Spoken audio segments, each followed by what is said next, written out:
2024년도 대강절은 마가복음을 통해서 은혜를 나누고 있습니다.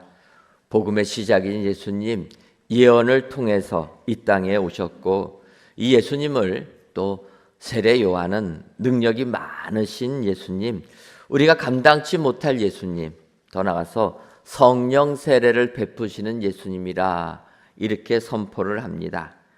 이런 예수님이 이제 갈릴리 나사렛으로부터 요한에게 오시게 됩니다.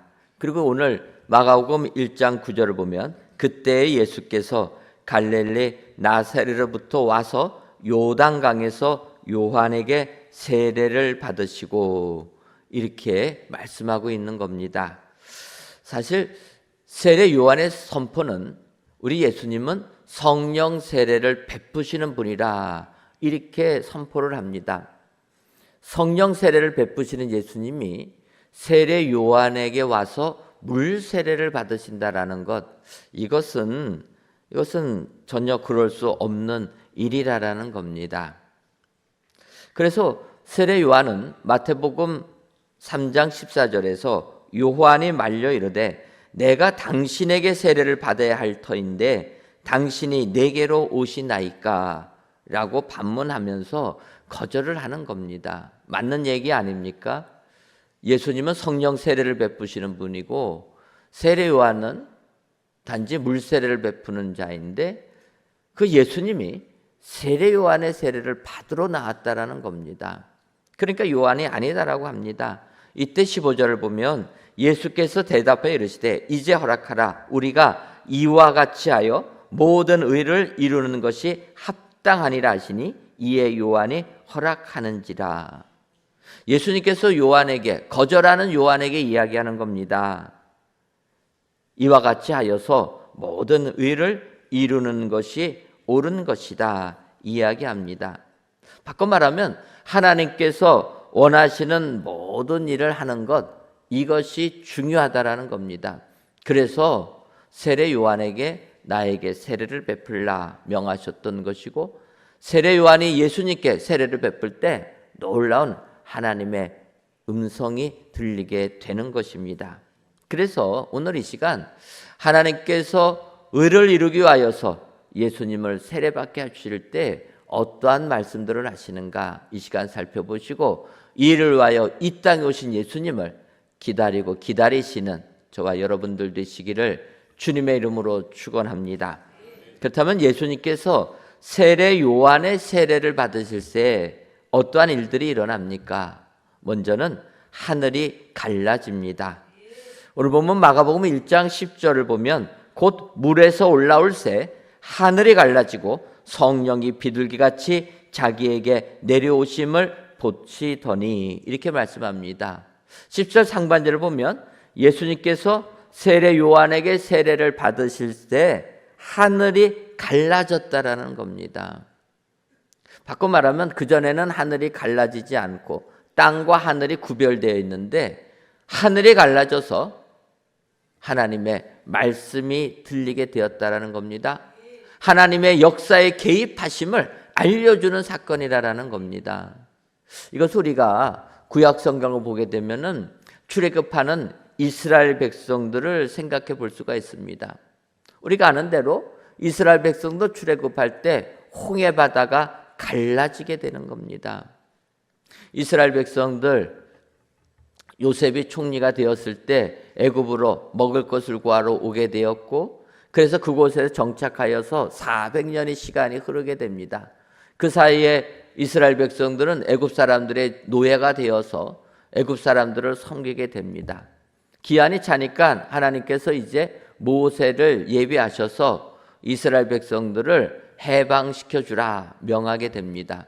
이 명령을 받은 모세가 바로에게 가서 이스라엘 백성들을 해방시키라 요청을 하지만 바로는 그 요청을 받아들이지 않습니다.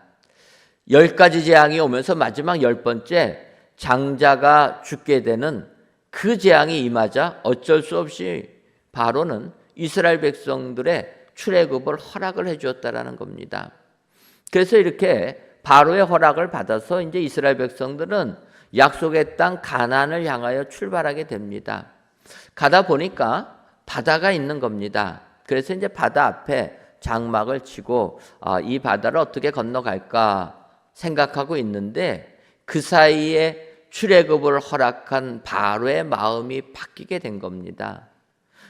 장자들이 죽어갈 때는 어쩔 수 없어서 허락을 했는데 막상 보내고 나니까 노예 60만 명이 사라지니까 얼마나 자기에게 손해입니까? 애굽 나라에게 손해입니까?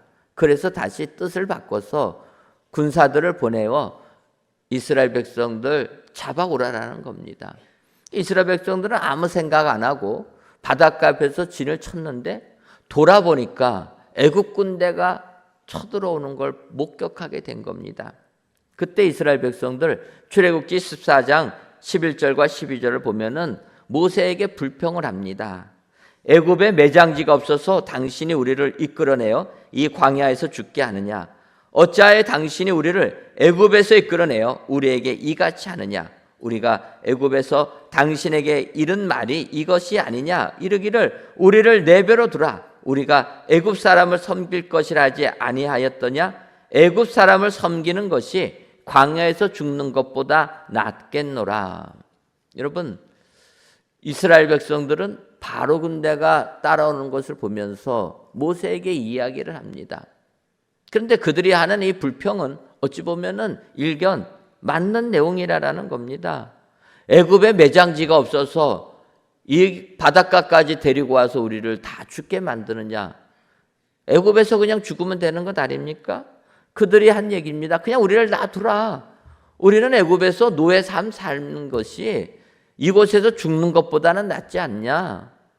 그런데도 왜 우리를 데리고 와서 바로의 군대에 몰살당하게 만드느냐? 여러분, 이스라엘 백성들은 지금 홍해바다가 가로막혔을 때 모세를 향하여 이렇게 불평을 하는 겁니다.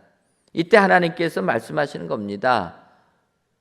불평하지 말고 기도하지 말고 명령을 내리라라는 겁니다. 바다에게 명령을 내려서 이 바다를 마른 땅같이 갈라지게 해라. 내가 너희를 마른 땅까지 걷게 하겠다. 하나님이 모세에게 말씀을 하십니다.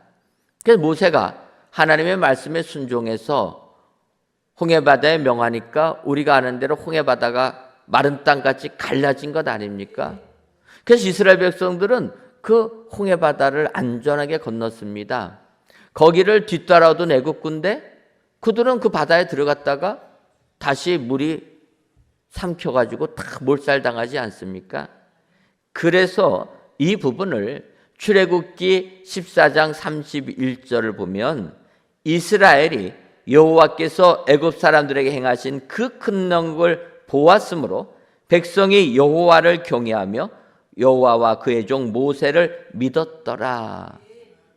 홍해바다 사건의 결론을 이야기하는 겁니다. 여러분, 하나님께서 애굽에서 죽도록 노예 생활하는 그들을 해방시켜 주셨으면은 가나안 땅까지는 잘 가야 되는 것 아닙니까? 이왕 건져 주셨으니까 그럼 가나안 땅까지는 술술 가야 되는 것 아닙니까? 그런데 가나안 땅 들어가기 전에 홍해바다가 가로막혀 있었다라는 거예요. 그때 이스라엘 백성들은 불평했지만 하나님은 이 사건을 미리 두신 계획이 있다라는 겁니다. 그 내용이 무엇입니까? 이스라엘 백성들로 하여금 백성이 여호와를 경외하며 여호와와 그의 종 모세를 믿게 하는 사건이라는 겁니다. 오늘도 마찬가지 아닙니까? 성령 세례를 베푸시는 하나님의 아들 예수님이 세례 요한의 세례를 받으셨다라는 겁니다. 이거는 말도 안 되는 일인데 그 일을 예수님이 하라고 하는 겁니다. 그러니까 세례 요한의 주의 말씀에 순종해서 예수님께 물 세례를 베푸는 겁니다. 그때 어떤 일이 벌어집니까? 하늘이 열리게 되었다라는 거예요. 하나님의 뜻을 알려주시기 위하여서 예수님으로 하여금 물 세례를 받게 했다라는 겁니다. 여러분, 하늘이 갈라진다, 하늘이 열린다라는 의미가 무엇입니까? 이것은 세상적인 육적인 세계와 영적인 세계의 통로를 보여주는 겁니다. 사실 우리가 보통 때는 이 땅의 세계와 영의 세계는 갈라져 있습니다. 그런데 하나님께서 하나님의 뜻을 위하여서 그 통로를 열어주시는 겁니다. 그 열어주심의 사건이 예수님이 이 땅에 오심을 선포하는 사건이라는 겁니다. 여러분, 우리 예수님은 죽을 수밖에 없는 우리들을 구원하기 위하여 이 세상에 오신 겁니다.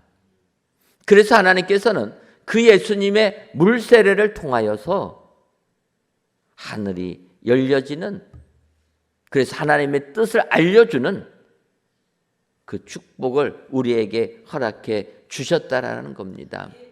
성경을 보게 되면 하나님의 역사가 일어날 때 하늘이 열려집니다. 우리가 아는 대로 스데반 집사님이 복음을 전하다가 돌에 맞아 순교를 당하게 됩니다. 복음을 전파하다가 죽음을 당하는 겁니다. 그때 스데반 집사님이 뭐라고 얘기합니까? 보라, 하늘이 열리고 인자가 하나님 우편에 서신 것을 보노라. 여러분, 하나님의 이 땅에 역사하심이 일어날 때 하늘이 열려지는 줄 믿습니다. 주님이 이 세상에 오셔서 세례를 받으심으로 이제 내가 이 땅에 너희 백성들을 구원해 주시겠다, 하나님의 개입을 알려주시는 사건이 되는 줄 믿습니다. 따라서 오늘 이 시간 우리 예수님이 세례를 받으실 때 하늘이 갈라진다 기억하시고 우리 주님이 이 땅에 오심을 기다리고 기다리시는 은혜의 모든 성도님들 되시기를 주님의 이름으로 축원합니다. 다음으로 요한의 세례를 받으실 때 성령님이 임하시게 됩니다. 오늘 보면 마가복음 1장 10절을 다시 보면 곧 물에서 올라올 새 하늘이 갈라짐과 성령이 비둘기같이 자기에게 내려오심을 보시더니, 이렇게 말씀합니다.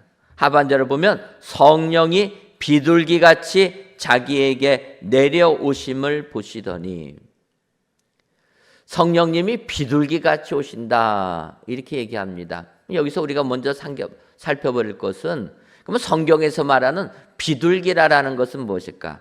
성령을 비둘기같이 표현합니다. 비둘기는 무엇입니까? 여러분, 성경을 보게 되면 비둘기는 노아의 방주 사건 때 처음으로 성경에 나오게 됩니다. 여러분, 방주가 히브리어로 뭐라고 했습니까? 그래도 이분은 많이 낫습니다. 갑자기 1부 때 질문하니까 아무 말씀을 못했어요. 우리가 올해부터 구역 조직을 테바 조직으로 바꾼 것 아닙니까? 방주의 히브리어가 테바입니다. 바꿔 말하면 테바, 이 방주에 승선한 사람은 다 생명을 구원받았다라는 겁니다. 그런 의미로 우리 구역을 테바 조직으로 바꿔서 함께 모이는 자들은 예수 믿고 구원받자, 그런 의미로 테바 공동체로 바꾼 겁니다. 하나님께서 죄악에 관영한 이 세상을 물 심판을 하실 때 노아에게 방주를 예비하라고 합니다. 그래서 노아가 방주를 예비하고 나니까 물이, 홍수가 40일 동안 큰 비가 내리게 됩니다. 그래서 온 땅이 잠기게 되었고, 이제 그 물이 빠져나가는데 150일 동안 빠져나가도 이게 확인할 길이 별로 없습니다. 그래서 이제 노아가 까마귀를 내보내서 이게 좀 물이 빠졌나 확인해 보려고 까마귀를 내보냈는데, 이 까마귀는 노아의 그런 뜻을 깨닫지를 못합니다. 나가가지고 안 들어오는 거예요, 그냥. 그러니까 이게 노아가 이게 까마귀를 보낸 이유가 안 맞으니까 그 다음에 비둘기를 보냅니다. 비둘기를 보내니까 비둘기는 나갔다가 앉아서 쉴 만한 곳이 아직 없는 겁니다. 그러니까 비둘기가 나갔다가 노아의 방주로 다시 돌아오게 됩니다. 이때 노아가 생각한 건 아직 물이 안 빠졌구나. 그래서 일주일을 기다린 다음에 다시 비둘기를 내보냅니다. 그러니까 이번에는 비둘기가 나가가지고 감람나무 잎사귀를 물어가지고 옵니다. 이제 물이 좀 빠져가지고 나무들이 다시 소생되는구나 깨닫게 됩니다. 그런데 다시 돌아온 걸 보면은 아직 이렇게 먹을 게 많이 있지는 않구나 깨닫게 됩니다. 그리고 이제 일주일이 더 지난 다음에 다시 비둘기를 내보내니까 이번에는 비둘기가 돌아오지 않았다라는 거예요. 그래서 이 비둘기는 이제는 먹을 것이 땅에 있구나 생각하고 노아가 이제 땅으로 내려온 것 아닙니까? 바꿔 말하면 이 비둘기라는 새는 새로운 세상을 알려주는 역할을 한다라는 겁니다. 죽은 세상, 물 심판을 당한 세상에 생명을 주는 새로운 세상을 선포하는, 알려주는 역할을 하는 게 비둘기라는 겁니다. 그래서 이 비둘기는 우리에게 예수님이 물 세례를 받을 때 성령이 비둘기같이 내려왔다. 바로 새로운 성령 시대를 우리에게 알려주는 겁니다. 죽을 수밖에 없는 우리들 예수님 믿고 구원받으라. 성령 충만한 삶을 살아라. 새로운 세상을 알려주는 겁니다. 더 나아가서 이 비둘기는 구약 성경을 보게 되면 하나님께 제사 드릴 때 제물로 바쳐진 게 비둘기라는 겁니다. 우리가 성경을 보면 하나님께 제사 드릴 때 소를 잡아 드리고 양을 잡아 드립니다. 그런데 소와 양은 이게 비싼 거라는 거예요. 여러분 어떻게 올해가 다 끝나가는데 소고기 좀 잡숴 보셨습니까? 그래도 수입 소고기는 좀 먹는데 한우는 너무나 비싸가지고 먹지를 못한다라는 겁니다. 여러분 예수님이 탄생한 지 2000년이 지난 이 시대도 한우는 비쌉니다. 그러니 옛날 시대는 얼마나 소가 비쌌겠습니까? 그러니까 그걸 가지고 하나님께 제사로 제물로 드리는데 그것은 가진 자들은 경제적으로 소를 살 수 있는 사람들은 제물로 드릴 수가 있는 겁니다. 그런데 그렇지 못하는 사람들은 드리고 싶어도 못 드리는 거예요. 그러면 어떡합니까? 그때 하나님이 하신 말씀입니다. 야 너희들 산이나 집에나 비둘기들 어디 가나 있지 않냐? 너희들 없다고 제물 드리는 거 포기하지 말고 그 비둘기 잡아갖고 드려라. 그렇게 해서 하나님께 제사 드릴 때 제물로 드린 것이 비둘기라는 겁니다. 없는 자도 다 내게로 와서 생명수를 마시라라는 겁니다. 그래서 비둘기는 이러한 상징을 하는 겁니다. 하나님께 예물로 드려지는 걸 이야기하는 겁니다. 더 나아가서 비둘기는 어떻게 내려왔다고 합니까? 하늘에서 성령님이 비둘기같이 내려왔다. 여러분 비둘기는 땅에 내려올 때 어떻게 내려옵니까? 힘차게 내려옵니까? 비실대면서 내려옵니까?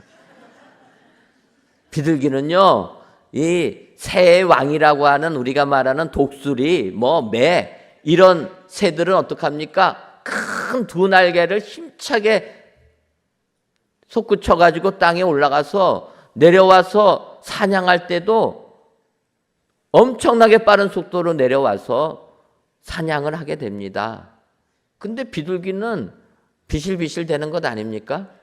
올라갈 때도 빌빌대고 올라가고 내려올 때도 힘이 없어가지고 그냥 서서히 내려오는 겁니다. 그러니까 이렇게 비둘기가 내려오니까 비둘기는 뭐 먹고 삽니까? 땅에 떨어진 곡식, 작은 벌레 이런 거 먹고 사는 게 비둘기라는 거예요. 바꿔 말하면 비둘기는 싸울 줄 모르고 다 양보하고 사는 것 아닙니까? 그래서 우리가 비둘기를 평화의 상징이라고 하는 거예요. 성령님이 비둘기같이 내려오신다라는 건 성령님의 은혜도 마찬가지 아닙니까? 우리가 아는 대로 성령은 하나 되게 만드는 것 아닙니까? 갈라디아서 5장 22절과 53절을 보면 성령의 9가지 열매를 이야기합니다. 그 성령의 9가지 열매, 오직 성령의 열매는 사랑과 희락과 화평과 오래 참음과 자비와 양성과 충성과 온유와 절제라.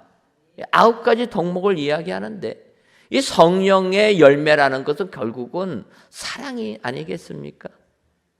바로 우리 예수님이 세례 요한의 세례를 받을 때 성령님이 임하셨다라는 것은 이런 사랑을, 하늘의 은혜를 선포했다라는 겁니다.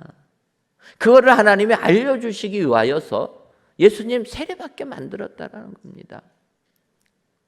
마찬가지로 예수님 공생애를 시작할 때 이야기를 하는 겁니다. 이사야서 61장 1절 말씀을 인용하십니다. 주 여호와의 영이 내게 내리셨으니 이는 여호와께서 내게 기름을 부으사 가난한 자에게 아름다운 소식을 전하게 하려 하심이라. 나를 보내사 마음이 상한 자를 고치며 포로된 자에게 자유를, 갇힌 자에게 노임을 선포하며. 예수님 이사야서 61장의 말씀을 인용하면서 공생애를 시작하는 것 아닙니까?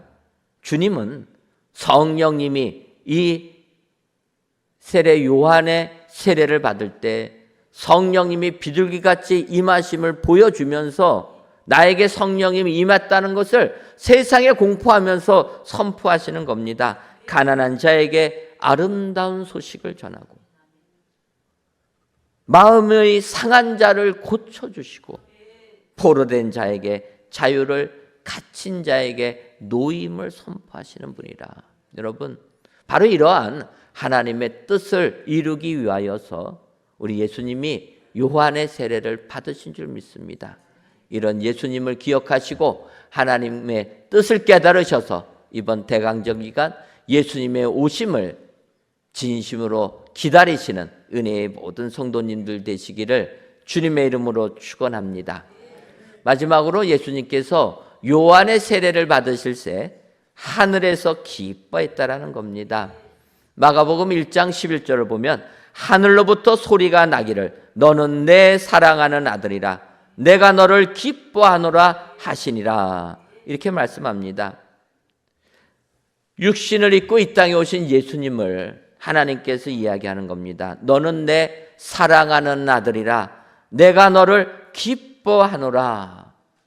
여러분, 하나님이 예수님을 보실 때 얼마나 기쁘셨겠습니까?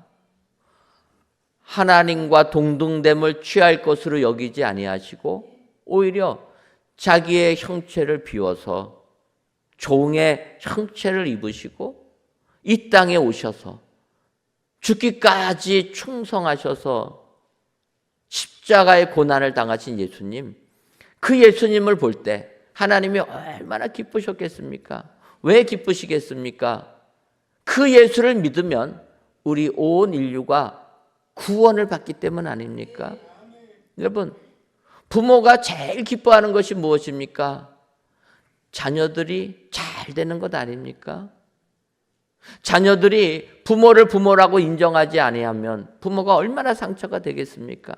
근데 그 자녀들이 부모를 인정하고 효도하는 자녀들을 보게 되면 그것처럼 기쁜 일이 아니지 않겠습니까? 하나님이 이 땅에서 예수님 요한의 세례를 받으실 때 기뻐했던 것은 바로 이렇게 하나님의 공의에 순종하여서 이 땅에 오신 예수님, 십자가의 고난을 당하시는 예수님을 보면서 기뻐했다라는 겁니다. 여러분, 바로 하나님은 이런 영적 기쁨을 가지고 기뻐하셨던 겁니다. 그런데 우리들의 기쁨은 어떨 때 기뻐하십니까? 여러분, 어떨 때 기뻐하십니까? 여러분들은 아니시더라고요. 근데 저는 배가 부르면 기쁩니다. 부인하는 분도 계신데 그러면 금식기도 들어가시기를 바랍니다. 그러다가 한 3일 금식하신 다음에 죽 잡수실 때 그때의 행복을 한번 느끼시면 먹을 때가 기쁘다. 우리는 이렇게 느낄 수가 있습니다. 그래서 여러분, 우리가 아는 대로 누가복음 보면 탕자가 돌아왔을 때 그 아버지가 뭐라고 얘기합니까? 살진 송아지를 끌어다가 잡으라. 우리가 먹고 즐기자. 여러분, 우리 사람들은 배가 부르면 행복한 겁니다. 즐거운 겁니다.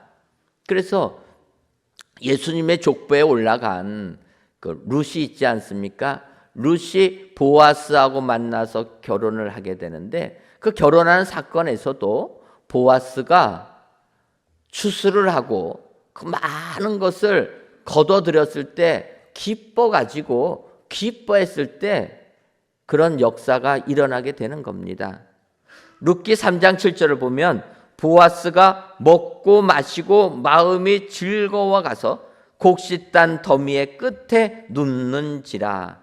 룻이 가만히 가서 그의 발치에 이불을 들고 거기 누웠더라. 이렇게 얘기합니다. 보아스가 한 해의 농사를 탁 짓고 이제 곡식을 거두니까 그게 너무나 즐겁고 행복했다라는 겁니다. 그래서 그는 아예 곡식단 그 더미에 누워서 잠을 잤다라는 겁니다.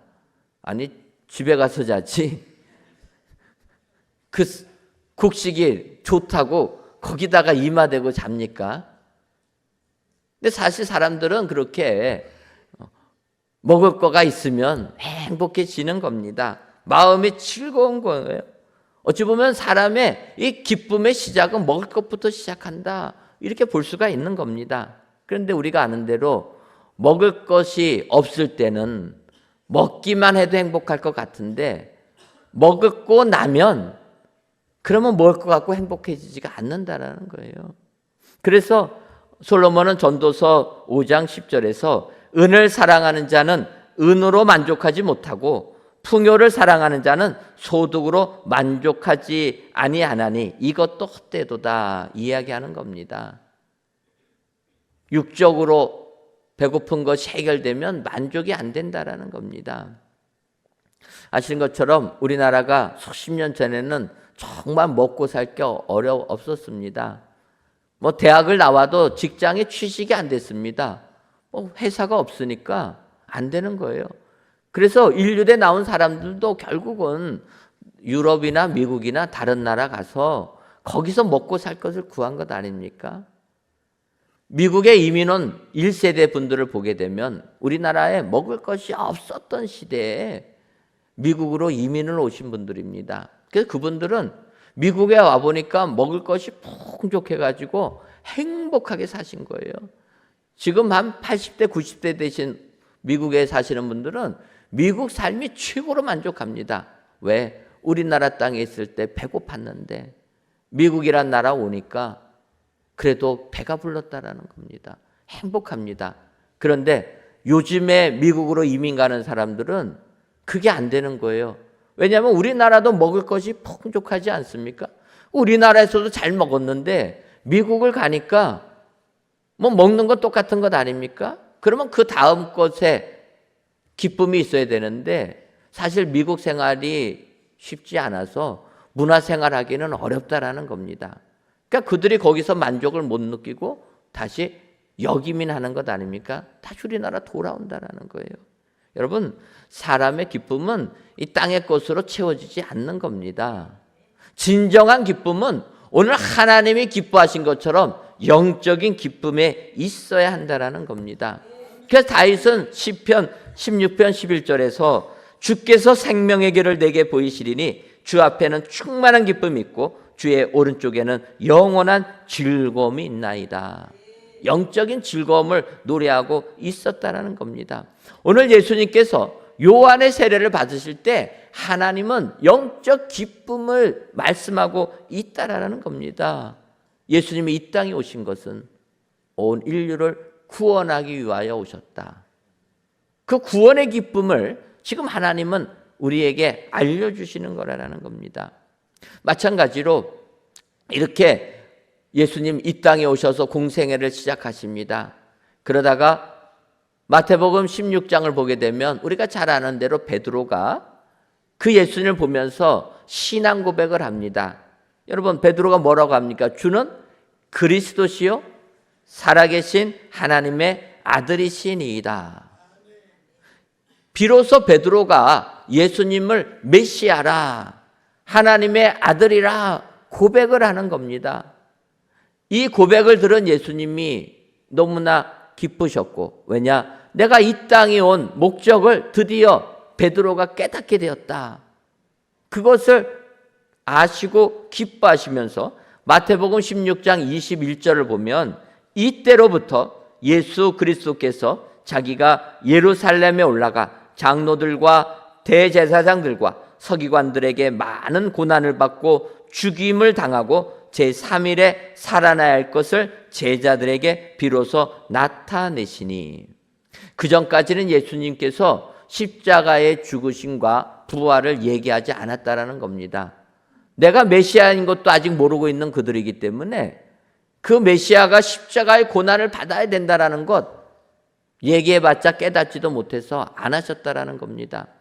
베드로가 그리스도로 고백하는 것을 듣는 순간, 이제 내 사역이 완성을 향하여 가는구나 아시고 죽음을 예고한 겁니다. 그리고 나서 엿새 후에 베드로, 야고보, 요한 예수님과 함께 변화산에 올라가게 됩니다. 변화산에 올라갈 때 뭐라고 이야기합니까? 마태복음 17장 5절을 보면 말할 때 호련히 빛난 구름이 그들을 덮으며 구름 속에서 소리가 나서 이르되 이는 내 사랑하는 아들이요 내 기뻐하는 자니 너희는 그의 말을 들으라 하시는지라.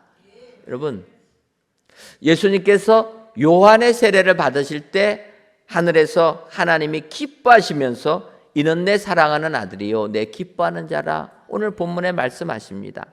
그런데 예수님께서 공생애를 하시고 베드로가 신앙 고백을 하니까 그 다음에 십자가의 죽으심을 말씀하시고 나니까 다시 하나님이 그 예수님에게 똑같이 해주시는 말씀이라는 겁니다. 변화산에서 외치시는 말씀도 이는 내 사랑하는 아들이요 내 기뻐하는 자니.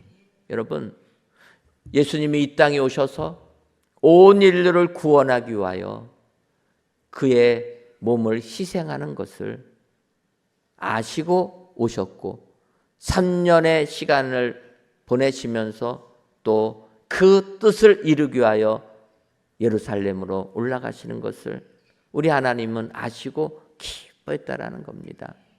이것은 영적인 기쁨인 줄 믿습니다. 여러분, 하나님의 이 영적인 기쁨이 저와 여러분들의 기쁨이 되시기를 주님의 이름으로 축원합니다. 온 인류를 구원하기 위하여 이 땅에 오신 예수님을 하나님이 기뻐하셨다. 우리도 이런 기쁨을 누려야 될 줄 믿습니다.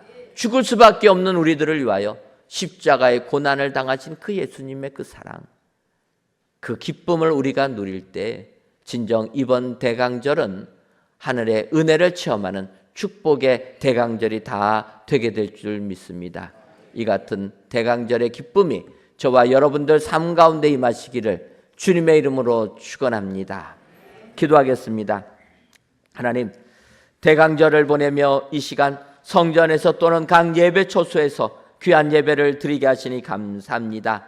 이 예배를 기뻐 받아 주옵시고 모든 예배자들을 위해 주님 오심의 기쁨이 충만하게 하여 주옵소서. 이 시간 요한에게 세례를 받으실세라는 제목으로 말씀을 주시니 감사합니다. 바라기는 성령 세례를 베푸시는 예수님께서 요한을 통하여 물 세례를 받으실 때 하늘이 갈라졌고 성령님이 임하셨으며 하늘에서 기뻐하셨음을 알고 오늘도 겸손하신 예수님의 임하심을 감사하는 저희들 되게 하여 주옵소서. 그리하여 우리에게도 하늘에 열려지는 은총을 주시고 성령님께서 임하셔서 능력받게 하시며 하나님의 기쁨이 우리의 기쁨이 되어 세상 승리하는 저희 모두가 되게 하여 주옵소서. 예수님의 이름으로 기도하옵나이다. 아멘.